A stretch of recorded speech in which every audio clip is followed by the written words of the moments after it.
Selain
tiga. Oke, bagus.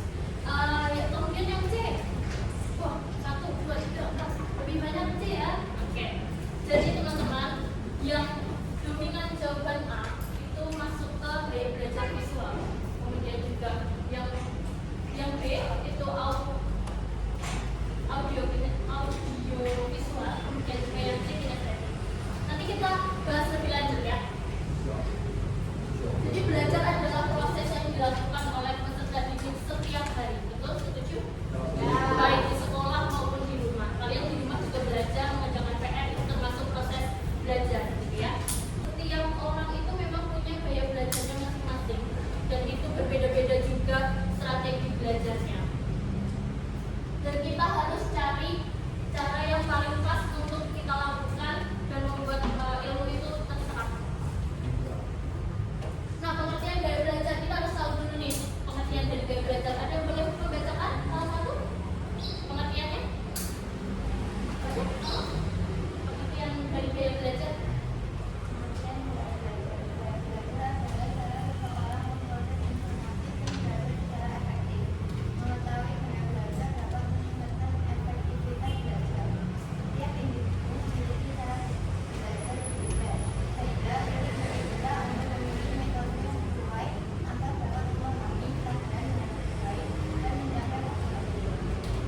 Jadi kalau kita udah tahu strategi belajar yang bisa kita lakukan, atau kalian sukanya apa, kalian nyamannya gimana, kalian akan belajar itu jadi nggak terpaksa gitu ya. Oke, selanjutnya.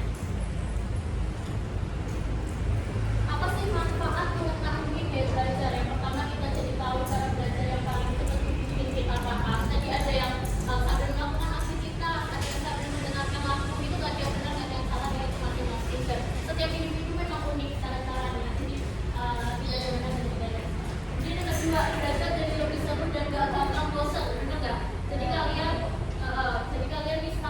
visual nih, kalian suka lihat gambar, kalian bisa nonton video atau melihat ilustrasi di buku, itu yang visual. Kemudian juga yang kedua itu ada auditory atau suara, jadi kalian bisa mendengarkan, kemudian juga berdiskusi, itu bisa. Jadi kalian belajarnya lewat podcast atau mungkin sambil dengerin lagu, itu gaya belajar auditory. Ada 3 ya tadi. Oke, yang kinestetik nih. Kalau kinestetik itu yang suka praktek atau melakukan, ya. Manfaat yang ketiga yaitu kita bisa lebih siap saat menghadapi ujian. Jadi kalau kalian mengetahui strategi belajar yang baik, kalian bisa menyerap ilmu, kemudian juga prestasinya juga meningkat. Yang keempat, hasil belajar bisa lebih maksimal karena caranya cocok sama cepat. Jadi kalian harus cari cara yang pas, cara yang menurut kalian menyenangkan dan tidak bikin kalian bosan.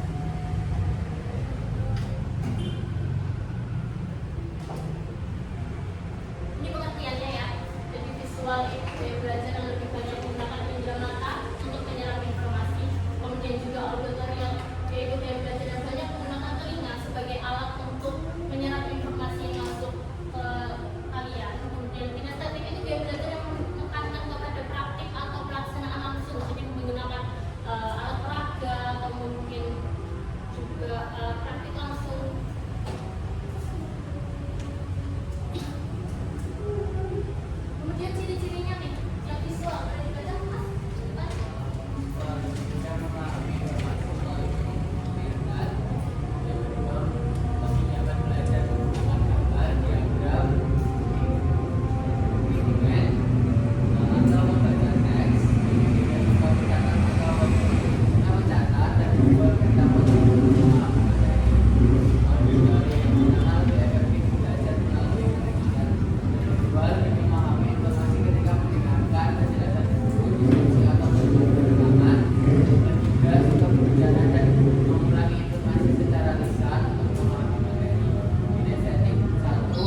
Jadi kesimpulannya dengan mengenal gaya belajar masing-masing itu kita lebih